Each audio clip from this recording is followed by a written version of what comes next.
오늘 함께 하실 말씀 구약 스바냐서 3장 17절을 보겠습니다. 함께 읽겠습니다. 시작. 너희 하나님 여호와가 너희 가운데 계시니 그는 구원을 베푸실 전능자이시라. 그가 너로 말미암아 기쁨을 이기지 못하시며 너를 잠잠히 사랑하시며 너로 말미암아 즐거이 부르며 기뻐하시리라 하리라. 아멘. 성경 말씀의 원리 가운데 여러 가지 우리가 과연 그럴까 싶은 것들이 있는데 그 중에 하나, 주는 자가 받는 자보다 복이 있다. 왜 그렇지? 받는 게 수지 맞는데 왜 주는 자가 복이 있다고 했나? 우리가 누군가를 기쁘게 할 수 있다면 얼마나 좋을까? 인간이 느끼는 행복 가운데 내가 나를 위해서 애쓸 때 그 기쁨도 있겠지만 내가 다른 사람 누군가를 위해서 수고할 때 얻는 그 기쁨, 이것은 차원이 다르고 더 거룩한 기쁨이 될 것입니다. 우리가 사람을 기쁘게 하는 것도 매우 가치가 있거든. 하물며 내가 하나님을 기쁘게 할 수 있다면, 나 때문에 하나님이 기뻐하신다면 이 얼마나 귀한 일인가. 또 누가 나를 위해서 애써주는 것도 고마운데 하나님께서 나를 기쁘게 하시기 위하여 나를 위해서 하나님께서 기쁨의 열매를 주시려고 애쓰신다를 본다면 이 또 얼마나 귀하고 황송한 일인가. 오늘 이러한 것을 묵상하고자 합니다.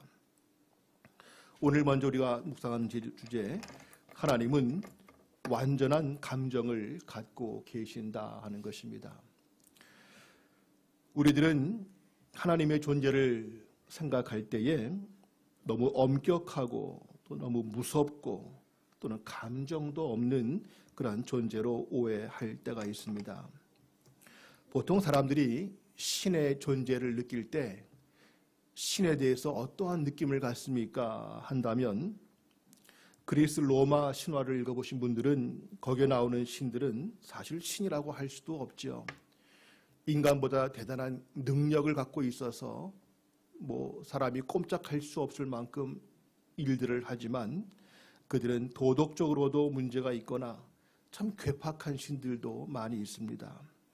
또 그런가 하면 다른 종교를 떠올려 볼 때에 그 일반적으로 신의 존재를 느끼면 무엇을 느끼는가? 그 신들은 보통 너무 무섭거나 너무 기계적이거나 또 굉장한 노력을 해야만 겨우 가깝게 접근할 수 있는 거리가 멀게 느껴지는 그러한 신으로 여겨집니다. 내가 필요할 때에 내가 어떤 그분의 신의 비유를 맞추면, 내가 무엇을 바치면 내 소원을 이루어주는 그 정도의 신으로만 인식할 때가 있죠. 또 그 신을 진노하게 하면 큰일을 당할 것 같은 이러한 두려운 마음을 갖기도 합니다. 그러나 우리 하나님은 그러한 차원의 하나님이 아니시고, 우리 하나님은 우리 가운데 계셔서 우리 모든 것을 살피시고 항상 우리와 모든 것을 함께 하시는 분임을 믿습니다. 사람이 인격적이다 할 때에는 지정의가 있어야 된다고 하죠. 그와 같이 하나님도 인격적 존재이시기 때문에 하나님에게는 지정의 요소가 다 있습니다. 모든 것을 아시는 지식의 하나님, 하고자 하시면 반드시 하시고야마는 의지의 자유로우신 능력의 하나님, 동시에 하나님은 또한 감정을 갖고 계시는 하나님이시다 하는 것입니다. 우린 감정이 있다고 할 때 자칫 어떻게 신이 인간같이 그렇게 그러면 감정이 있나 오해하기를, 우리의 감정은 불완전해서 내 자신을 내가 봐도 별것 아닌 거 가지고 기분이 좋았다가 또 별거 아닌 거 가지고 화를 냈다가 상황 조건이 좀 좋아지면 또 기분이 업되고 뭔가 좀 내 마음에 안 들면 또 저기압이 돼버리고 너무나 불완전합니다. 같은 상황을 놓고도 내 상태에 따라서 전에는 좋았던 것이 싫어지기도 하고 우리의 감정은 완전하지가 않고 불완전합니다. 그리고 사람을 평가할 때 너무 감정을 잘 표현하면은 좀 가벼워 보이거나 좀 무게가 없어 보이기도 합니다. 그래서 우리는 하나님께서 감정이 있다고 할 때 마치 그 감정은 변덕이 심하거나 가벼운 존재이거나 또 뭔가 좀 차원이 낮은 것처럼 여기는데 하나님의 감정은 우리 같은 불완전한 감정이 아니라 완전한 감정을 갖고 계시다 하는 것이죠. 하나님은 우리가 느끼는 모든 것들을 다 느끼시고 계십니다. 말씀 시편 5편 5절에 보시면 하나님께서는 미워하시고 또 싫어하기도 하신다는 말씀이 있죠. 함께 읽겠습니다. 시작. 오만한 자들이 주의 목전에 서지 못하리이다. 주는 모든 행악자를 미워하시며 거짓말하는 자들을 멸망시키시리이다. 여호와께서는 피 흘리기를 좋아하는 자와 속이는 자를 싫어하시나이다. 인간의 죄와 악에 대해서 미워하시고 싫어하신다. 그런가 하면 하나님은 또한 근심도 하신다고 되어 있습니다. 사사기 10장 16절 함께합니다. 자기 가운데에서 이방 신들을 제하여 버리고 여호와를 섬김에 여호와께서 이스라엘의 곤고로 말미암아 마음에 근심하시니라. 그 사랑하는 백성 이스라엘이 곤고한 환경에 처해 있을 때에 그것을 보시고 근심하신다. 이때의 근심은 우리가 뭔가 사람이 느끼는 걱정, 근심, 내일 당장 시험 봐야 되는데 공부가 안 돼서 걱정하고 근심하는 이러한 차원의 근심이 아니고 여기에 근심은 사랑에 기초한 안타까운 마음, 긍휼의 마음을 표현한다고 볼 수 있습니다. 사랑하는 자녀가 아플 때에 그 바라보는 엄마의 마음이 참 안타까워서 애끓는 것 같은 근심하는 마음인 것처럼 하나님은 우리를 바라보실 때 안타깝게 바라보신다. 우리가 죄악 가운데에서 아직 헤매고 있을 때, 우리가 더 성장해야 되는데 성장하지 못하고 있을 때, 하나님께서 우리를 위해서 계획해 놓으신 은혜로운 그 길이 있는데 그것을 알지 못하고 자꾸만 다른 길을 가고자 할 때에 하나님은 우리를 안타깝게 보시며 근심하신다. 이것은 곧 우리를 향한 사랑의 표현이기도 합니다. 이렇게 미워하시고 싫어도 하시고 근심도 하시지만 또 하나님은 오늘 본문의 말씀처럼 우리를 기뻐하신다. 나를 인하여 기쁨을 이기지 못하신다 하시는 그러한 기쁨의 하나님이신 것을 보게 됩니다.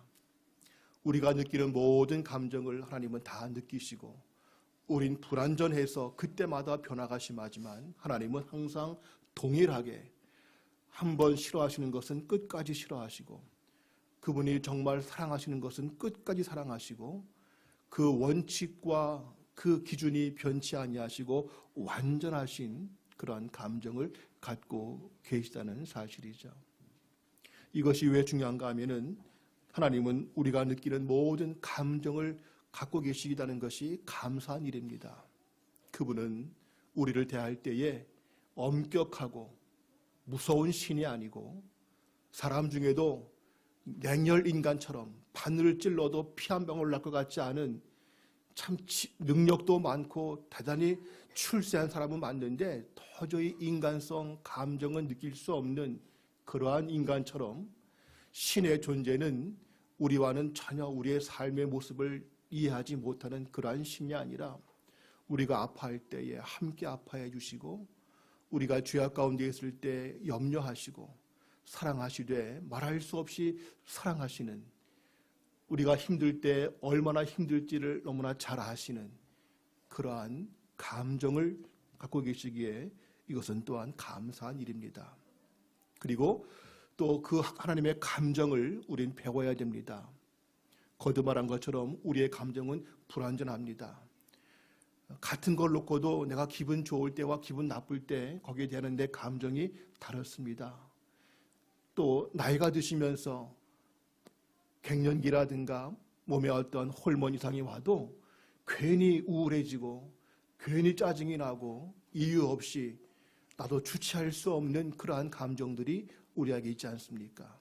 이러한 것들을 성령께서 나를 다스리셔서 내 감정이 하나님의 완전한 감정처럼 그렇게 온전하게 될 수 있기를 기도하고, 또 하나님 그렇게 우리를 도우셔서 우리가 주님을 닮아 거룩해지는 것처럼 우리의 감정도 완전한 감정이 될 수 있도록 성령께서 우리를 도우실 것을 믿기에 우린 감사하고 그 모습을 닮아가야 한다는 것입니다.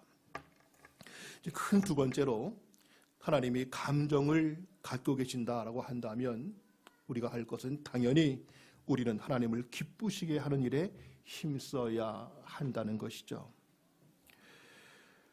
모든 감정을 다 느끼시는 하나님이시기 때문에 미워도 하시고 싫어도 하시고 근심도 하시지만 기뻐하기도 하신다면 우리의 삶은 당연히 하나님을 기쁘게 하는 삶이 돼야 할 것입니다.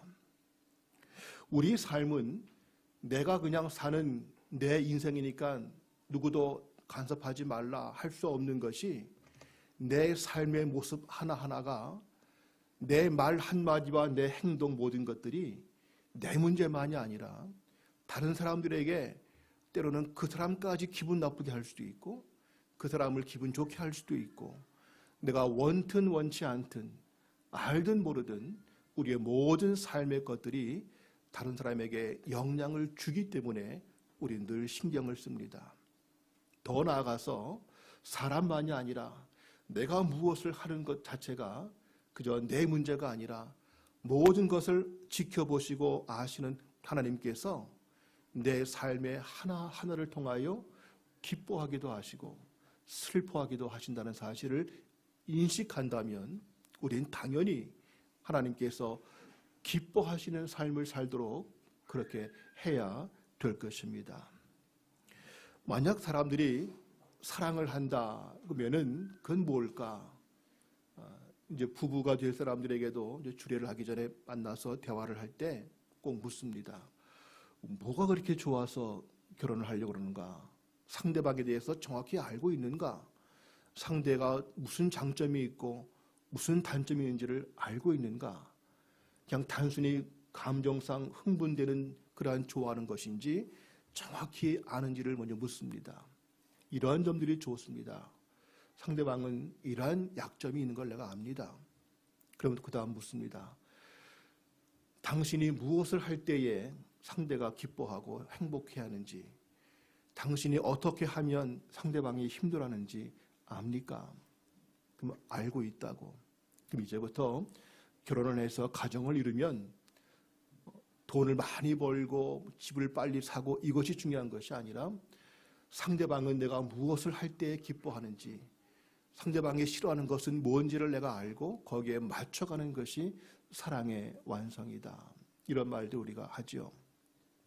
우리가 친구 사이에서도 진정한 친구라면은 만날 때마다 그 친구가 좋아하는 것을 하기 위해서 애쓰는 것이 필요하고, 그 친구가 싫어하는 것은 가급적 하지 않도록 하는 것이 우정을 위해서도 필요할 겁니다. 마찬가지로 우리가 하나님을 믿고 하나님을 사랑한다면 하나님께서 기뻐하시는 것을 하기 위해서 힘쓰는 것과 동시에 하나님께서 싫어하시는 것은 하지 않으려고 하는 것, 이것은 당연히 하나님의 기쁨을 아는 자들이 해야 될 것입니다. 히브리서 11장 5절에 보시면 기록되기를 에녹은 하나님을 기쁘시게 하는 자라 하는 증거를 받았다고 기록해 있습니다. 본인만 그렇게 느끼는 것이 아니라 그 삶을 지켜보는 모든 사람들의 동일한 말, 저 에녹은 하나님을 기쁘시게 하는 자구나 하는 많은 증거를 갖고 있다는 것이죠. 오늘 우리의 삶을 통해서 내가 잘 모르지만, 난 아직 교회를 안 다니고 하나님을 잘 모르긴 하지만 당신을 보니 당신을 믿는 하나님이 정말 계시다는 사실을 내가 인정 안 할 수 없고, 당신을 보니까 당신 하나님이 참 기뻐하시겠다. 우린 그런 말을 하죠. 당신 보면 참 당신 부모님이 기뻐하시겠구려. 또는 반대로 당신을 보면 나도 답답하지만 당신 부모님이 참 걱정 많으시겠다 하는 것처럼 우리는 누군가에게 하나님을 증거하되 하나님을 기쁘게 하는 자라고 하는 증거를 얻는 것이 중요합니다. 로마서 14장 18절 말씀을 보시면 함께 보겠습니다. 이로써 그리스도를 섬기는 자는 하나님을 기쁘시게 하며 사람에게도 칭찬을 받느니라. 그리스도를 믿는 사람들은 특징이 있다. 즉 하나님을 기쁘게 하고 사람에게 칭찬을 받아야 된다.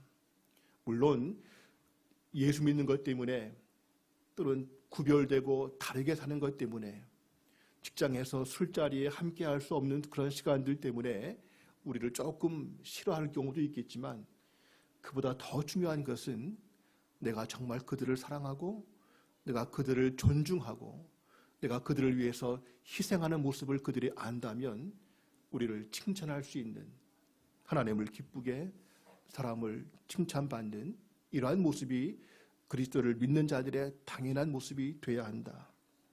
고린도후서 5장 9절 말씀 함께 봅니다.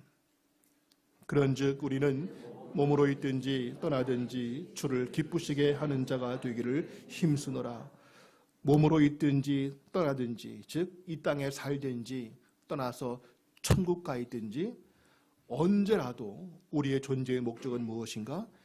주님을 기쁘게 하는 자가 되기 위해서 힘써야 된다 하는 것이죠. 그냥 되는 것이 아니라 힘써야 된다. 가정의 행복도 부부의 사랑도 그냥 살면 되는 것이 아니라 부부의 사랑과 가정의 행복을 위해서 각자 힘써야 할 것이 있듯이 하나님을 기쁘게 하기 위해서 우리가 힘써야 할 것이 있다는 것이죠. 그냥 되는 것이 결코 아니라는 사실. 그러면 우리가 어떻게 해야 하나님께서 기뻐하실지를 알기 위해서 우리가 뭔가 지혜가 필요합니다. 에베소서 5장 10절 말씀 함께합니다. 시작. 주를 기쁘시게 할 것이 무엇인가 시험하여.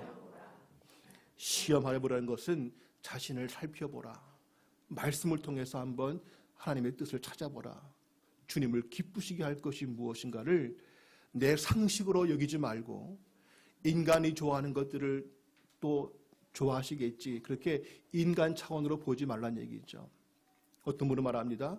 나 교회 안 빠지고 잘 다녀. 이 정도면 뭐 하나님 기뻐하시겠지.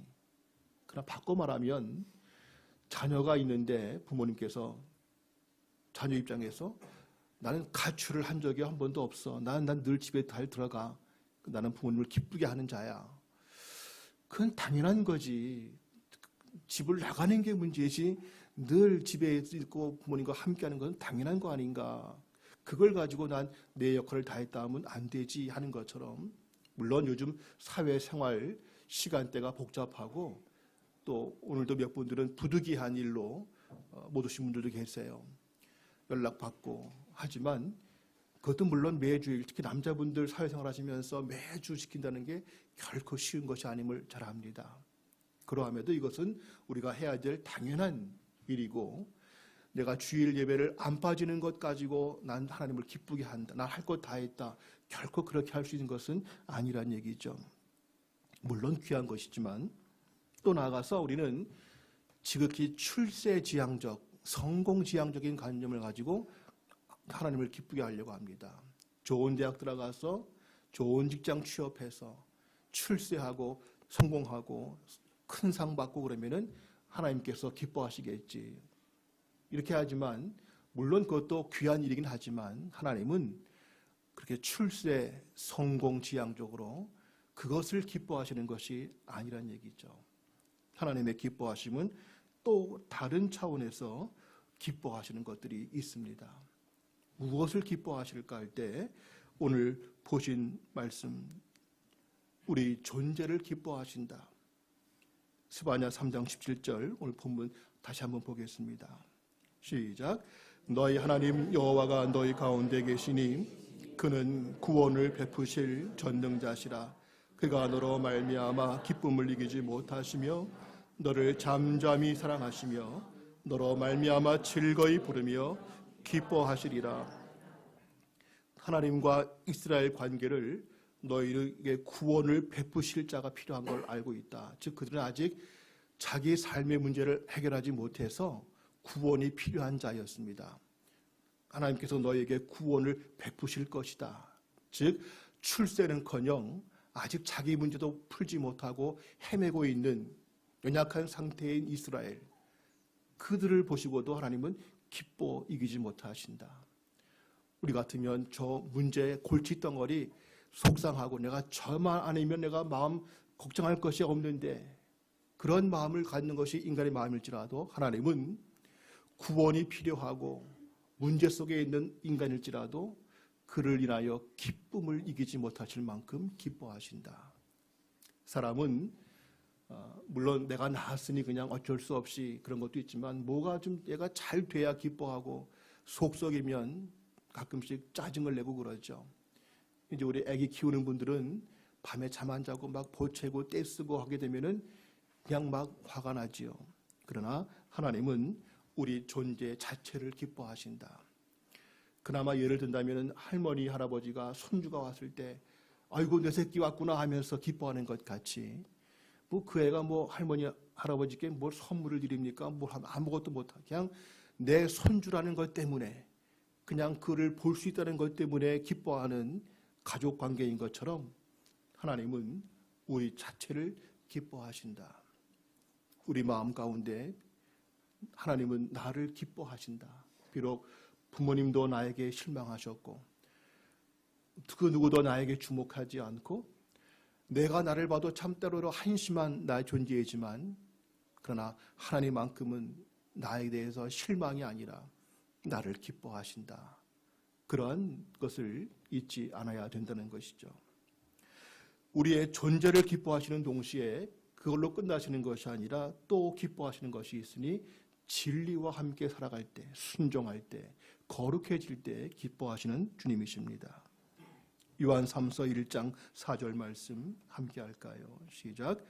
내가 내 자녀들이 진리 안에서 행한다함을 듣는 것보다 더 기쁜 일이 없도다. 진리 안에서 행한다는 것보다 더 기쁜 것이 없다. 아까 말한 것처럼 꼭 출세를 하고 뭘 해야만, 뭐 어떤 직분을 가지고 뭔가 대단한 충성을 해야만 기뻐하시는 것이 아니라, 주님은 어떠한 일 때문이 아니라 진리 안에서 행하는 것, 십자가의 은혜 앞에 감격하고 말씀을 따라 살려고 애쓰고, 비록 부족하고 연약해서 넘어지고 쓰러지고 하지만 그럴지라도 말씀 붙잡고 그 말씀대로 살려는 그 모습을 주님은 가장 기뻐하신다. 또 골로새서 1장 10절 말씀입니다. 함께 봅니다. 주께 합당하게 행하여 범사에 기쁘시게 하고 모든 선한 일에 열매를 맺게 하시며 하나님을 아는 것에 자라게 하시고, 주께 합당하게 행하여 범사에 기쁘시게 하고, 이 말을 다시 정리하면 범사에 모든 일에 무엇을 하든지 주님께 합당하게 말씀대로 함으로 인해서 하나님께서 기쁘시게 한다. 즉 교회에서만이 아니라 내 모든 삶에서 말씀의 원리에 따라 순종할 때 하나님이 기뻐하신다.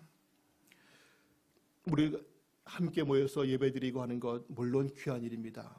하나님께서 기뻐 받으시는 예배가 되기를 소원합니다. 이것만큼 또 중요한 우리 역할이 없죠. 성도가 함께 모여서 주일날 반갑게 만나고 교제하고 서로에게 좋은 힘이 되어주는 것, 삶을 나누는 것, 주님이 기뻐하십니다. 이러한 교회 활동만이 아니라 하나님이 정말 기뻐하시는 것은 우리가 아는 것처럼 순종이 제사보다 낫다. 결코 제사를 무시하는 것은 아니지만은 순종이 더 낫다는 것. 교회에서 함께 모여 예배하는 것도 물론 중요하지만 우리의 모든 일상의 삶에서 진리 안에서 행하며 하나님의 뜻에 어긋나지 않게 살려고 하는 그 모든 것을 주님은 더 기뻐하신다 하는 것이죠. 바라기는 우리가 눈에 보이는 일주일에 이 몇 시간만이 아니라 눈에 보일 수 없는 일주일의 모든 삶 속에서 내가 하나님과 말씀 따라 살고 하나님을 기쁘게 하는 자가 되기를. 그래서 어떤 교회는 그런답니다. 직분을 임명할 때에 회사 사람들과 가족, 친지들에게 확인서를 받게 한답니다. 이 사람이 가족들에게 정말 인정받는 사람입니까? 이 사람이 직장에서 정말 그리스도의 사람으로 사랑으로 섬기고 희생하고 이웃을 잘 베푸는 그러한 사람인 것을 확인서를 받아와야만 직분을 주는, 교회 아무리 열심히고 헌금 많이 한다고 할지라도 가족들에게 또 직장과 이웃에게 인정받지 못하면 직분을 주지 않는 그런 교회도 있다고 합니다. 참 좋아 보입니다. 우리에게도 정말 중요한 것은 우리의 모든 삶에서 그리스도의 사람으로 거룩하게 살고 진리를 따라 살고 자기를 희생할 수까지라도 누군가에게 주님을 나타내 보일 수 있는 그러한 삶이 되는 것이 하나님께서 기뻐하시는 것일 겁니다. 내가 헌금을 많이 하든 적게 하든 그 헌금은 그저 돈 버는 방법은 과거에 그런 말 있죠. 개처럼 벌어서 정승같이 쓰라. 물론 쓰는 것도 잘 써야 되겠지만 버는 것도 중요한데 내가 드리는 주일헌금과 11조와 모든 예물이 정말 거룩하게 드릴 수 있는 예물인지도 중요하겠죠. 로마서 8장 8절 함께 보겠습니다. 육신에 있는 자들은 하나님을 기쁘시게 할 수 없느니라. 내 일주일의 삶이 육신 가운데 살고 있다면, 즉 내가 하고 싶은 대로 세상의 관습대로 그냥 누구나 다 하는 것처럼 그렇게 살아가지고는 결코 하나님을 기쁘시게 할 수 없다. 그렇게 산 결과의 예배와 헌금과 섬김은 결코 주님께서 받으실 수 없는 온전한 그리스도의 삶을 살아가는 그것이 주님을 기쁘시게 하는 자라는 것을 보게 됩니다. 스스로에게 질문을 던집니다. 나는 정말 하나님을 기쁘게 하는 자인가? 내 모든 삶에서 진리에 합당하게 하기를 힘쓰며 내 모든 삶에서 하나님을 기쁘게 하고 있는가를 점검을 합니다. 마지막 세 번째로 오늘 주시는 묵상은 하나님은 우리에게 온전한 기쁨을 주신다는 것입니다. 우리의 감정과 같이 완전한 감정을 갖고 계시는 하나님께서는 우리를 통해 기뻐하기도 하시지만 또 우리를 기쁘게 하시는 우리의 감정도 우리의 삶도 만족하게 하시는 그러한 주님이십니다. 처음 예수 믿고 할 때에는 오해하기를 자꾸 하나님을 기쁘게 하자고 하니까 마치 우리가 하나님께 기쁨조인가, 나는 하나님을 위한 도구에 불과한 것인가 라고 오해를 합니다마는, 사실은 우리가 하나님을 기쁘게 한다는 것은 더 나아가서 우리가 거룩한 자가 될 때에 하나님께서 주시는 그 하나님의 거룩한 기쁨을 맛볼 수 있는 통로가 된다 하는 것입니다. 스마트폰을 쓰는데 그저 그냥 겨우겨우 전화만 걸고 문자만 보내는 경우가 있고요. 그것을 또한 통해서 더 많은 것들을 쓰는 경우들이 있죠. 같은 걸 가지고도 그 얻는 기쁨과 만족이 다릅니다. 하나님께서 우리를 거룩하게 하시고 하나님을 기쁘게 하는 자가 되기를 원하시는 것은 하나님만을 위해서가 아니라 또 우리가 하나님의 그 기쁨을 누릴 수 있는 자가 되게 하기 위해서 그렇게 하라고 하시는 것이지요. 요한복음 14장 27절 말씀을 함께 봅니다. 시작. 평안을 너에게 끼치노니 곧 나의 평안을 너에게 주노라. 내가 너에게 주는 것은 세상이 주는 것과 같지 아니하니라. 너희는 마음에 근심하지도 말고 두려워하지도. 하나님께서 우리를 그를 기쁘시게 하는 자가 되기를 원하시고 그와 함께하기 원하시고 그의 말씀을 따라 살기 원하시는 것은 결국 결론이 무엇인가? 우리에게 평안과 기쁨과 영원한 만족을 주시기 위해서 그렇다 하는 것이죠.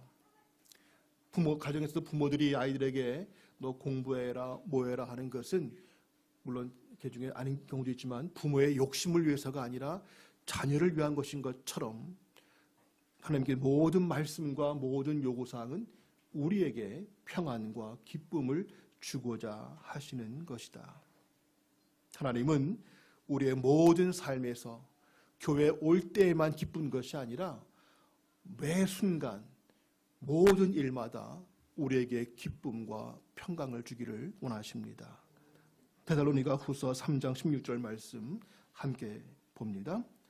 평강의 주께서 친히 때마다 일마다 너희에게 평강을 주시고 주께서 너희 모든 사람과 함께 하시기를 원합니다. 하나님은 오늘도 우리에게 진정한 기쁨을 주기를 원하십니다. 어느 한순간만이 아니라 때마다 일마다 또 친히 직접 우리의 삶에 개입하셔서 언제라도 단 한순간도 빼지 않고 무슨 일을 하든 어디에 있든 누구와 만나든 하나님 우리에게 평강과 기쁨을 주고자 하신다는 것이죠. 항상 기뻐하라. 우린 반문하기를 어떻게 사람이 항상 기뻐할 수 있는가? 이 복잡한 현세에서 일이 많은데 내 뜻대로 안 되는 게 너무 많은데 어떻게 항상 기뻐하는가? 그러나 평강의 주께서 때마다 일마다 함께 하시기 때문에 기뻐할 수 있는 비밀이 있다는 것이죠. 이러한 주님 주시는 기쁨과 평강은 우리의 모든 환경 조건을 초월합니다. 우리가 잘 아시는 말씀 하박국 3장 17절 18절을 함께 읽습니다. 시작.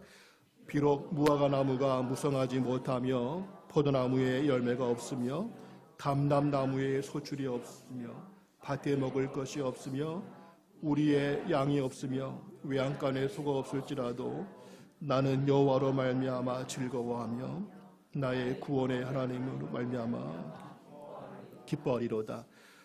아니 무화과 나무가 열매가 없으면 포도라도 열매가 있어야지. 포도까지 없으면 감람나무라도 열매가 있어야지. 근데 다 없습니다. 농작물이 그러하다면 가축이 있나 싶었더니 우리의 양이 없고요. 그럼 뭐가 있나? 외양간 갔더니 소도 없어요. 아무것도 없습니다. 먹을 것도 입을 것도 잘 것도 아무것도 없는 것처럼 보입니다. 육신을 갖고 사는 인간인데 육신의 조건이 채워져야 기뻐할 수 있는데 아무것도 없는데 뭘 기뻐하는가? 이것이 어떻게 가능한가? 뭐 집이 있든가 몸이 성하든가 뭐 좋은 직장이라도 있든가 당장은 힘들어도 뭐가 앞으로 보일 수 있는 뭐가 있어야지. 돈이라도 있든가 뭐 자식이라도 있든가 문제는 아무것도 없는데도 불구하고 나는 여호와 때문에 기뻐할 수 있다. 미친 거 아닌가? 약간 도른 게 아닌가 싶을지 모르지만 그 비결이 있죠. 사도행전 2장 28절 다 같이 봅니다. 시작. 주께서 생명의 길을 내게 보이셨으니 주 앞에서 내게 기쁨이 충만하게 하시리로다 하였습니다.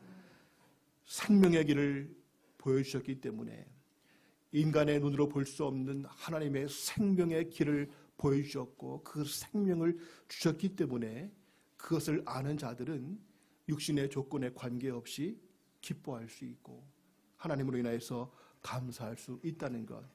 이 비밀을 아는 자들이 돼야 한다 하는 것이죠. 사람들은 어떤 조건이 갖추어져야만 기뻐할 수 있다고 보지만 주님의 기쁨은 그러한 모든 조건을 초월하는 기쁨이 됩니다. 그리고 이것은 인간의 생각과 전혀 다른 차원에서 이루어집니다. 빌립보서 4장 7절 말씀 함께합니다.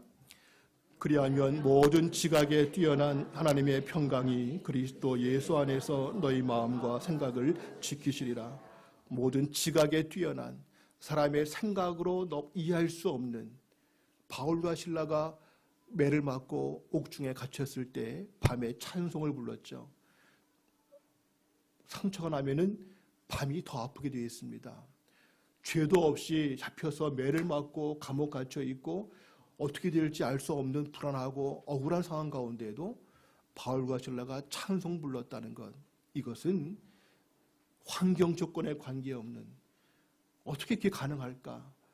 인간의 지성과 인간의 생각을 뛰어넘는 그리스도의 평강이 우리 마음과 생각을 지키신다 하는 것이죠. 난 굳이 이런 거 필요 없는데 싶을지 모르지만, 그러나 혹시 우리 주위에 이제 젊은 사람들은 좀 모르겠지만 조금 나이가 드시면 또는 갱년기를 겪거나 좀 더 드시면 갑자기 이유도 없이 마음이 우울해지고 불안해지고 외로워지고 답답해지고 그럴 때가 있습니다. 약해서만이 아니라 사람에게는 그런 것들이 느끼는 때가 있죠. 근데 꼭 그것은 갱년기라든가 뭐 나이 들어서만이 아니라 사실은 인간의 본성입니다. 인간의 영혼 속에는 하나님으로 인해서 채우지 않으면 채울 수 없는, 하나님의 기쁨이 아니면 만족할 수 없는, 돈이 아무리 많아도 아무리 모든 게 다 출세하고 잘 풀려도 결국 그것 때문에 만족할 수 없는 그 무엇인가가 인간의 영혼 속에 있는데, 그것을 하나님의 기쁨과 평강으로 채워야지만 된다 하는 것이죠. 때로 어른들 중에도 그럴 때 답답하고 왠지 모르게 우울하고 그럴 때에 한번 기도해 보십시오. 갑자기 나도 모르게 내 마음이 평안해지고 밝아지고 갑자기 찬송이 흘러나올 그런 경험들을 보실 때가 있을 겁니다. 때론 내가 사람 때문에, 누구 때문에, 어떤 일 때문에 속상하고 상처받고 힘들지라도, 직장에서 스트레스 받고 나 관두고 싶다고 막 그럴 때라도 그것을 다른 차원이 아니라 하나님께 기도하고 하나님 주시는 거룩한 기쁨을 내 안에 채울 때에는 그런 스트레스도 이길 수 있는, 술 먹고 다른 것에 뭐 취미로 푸는 것은 잠깐 푸는 거지만 주님의 기쁨은 우리를 진정 만족하게 하는 거룩한 평강을 얻게 한다 하는 것입니다. 이 모든 진정한 기쁨을 우리가 당연히 누려야 될 것인데, 어떻게 하면 이 기쁨을 더 누릴 수 있는가? 첫째는 주님을 더욱 알아가야 됩니다. 베드로후서 1장 2절 말씀 함께 봅니다. 시작. 하나님과 우리 주 예수를 알므로 은혜와 평강이 너희에게 더욱 많을지어다. 하나님과 예수님을 더욱 알고 점점 그 주님과 하나가 될 때에 그 기쁨과 평강이 더욱 많게 된다 하는 것이죠.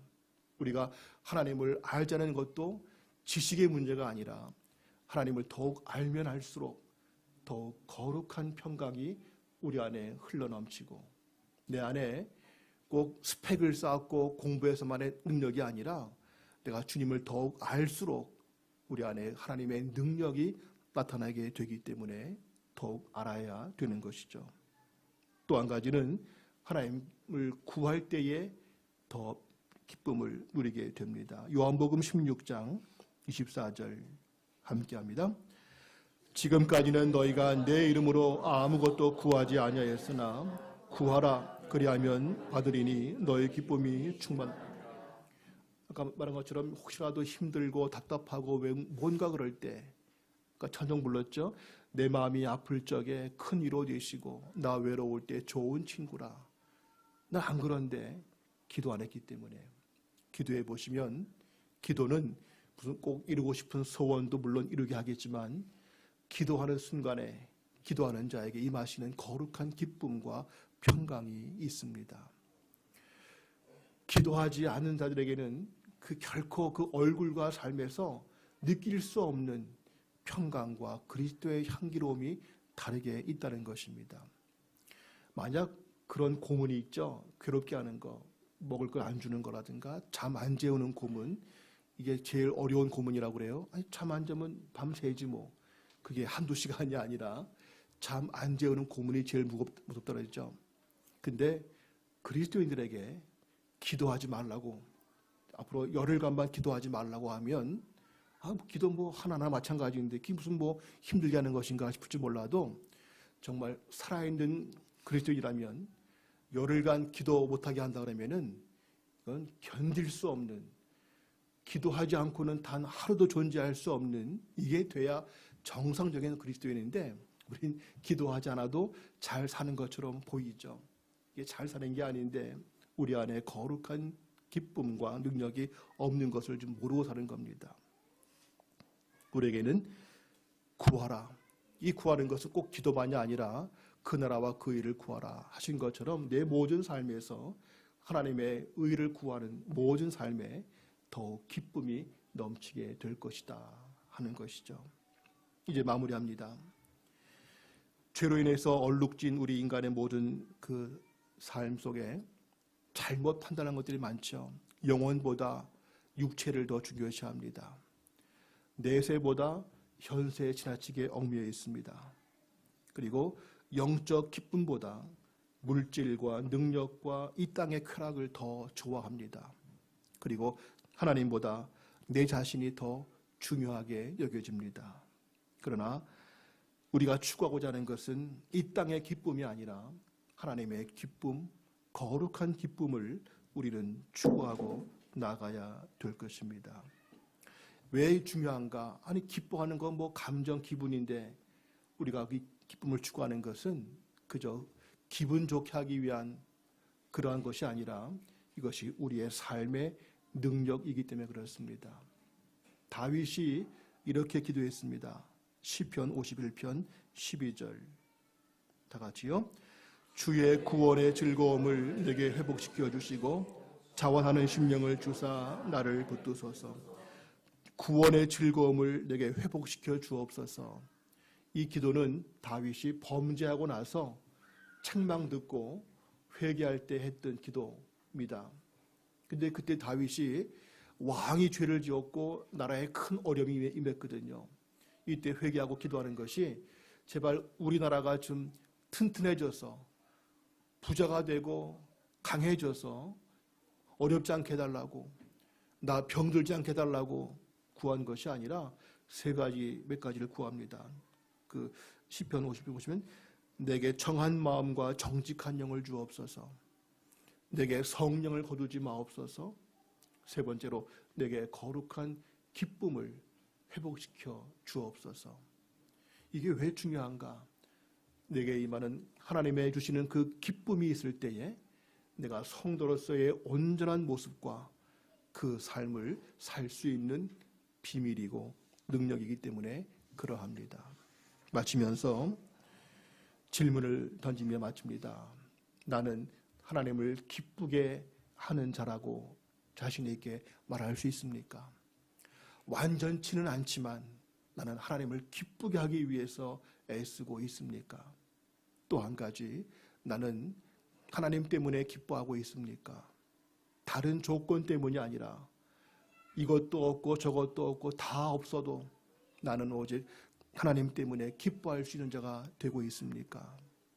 그러한 물음 앞에 저 그렇다고 고백할 수 있는 우리 모두가 될 수 있기를 소원합니다. 기도합니다. 아버지 하나님, 우리를 통해서 기뻐하시는 하나님 감사합니다.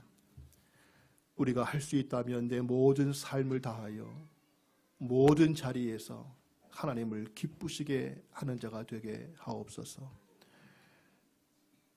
우리에게 진정한 기쁨을 주시고자 하시는 주님 감사합니다. 세상 것에 얽매여서 순간의 기쁨을 가지고 헤매지 말게 하시고 영원한 기쁨, 거룩한 기쁨, 진정한 능력의 기쁨을 누리며 살 수 있도록 늘 이끌어 주시옵소서. 예수님의 이름으로 기도합니다. 아멘.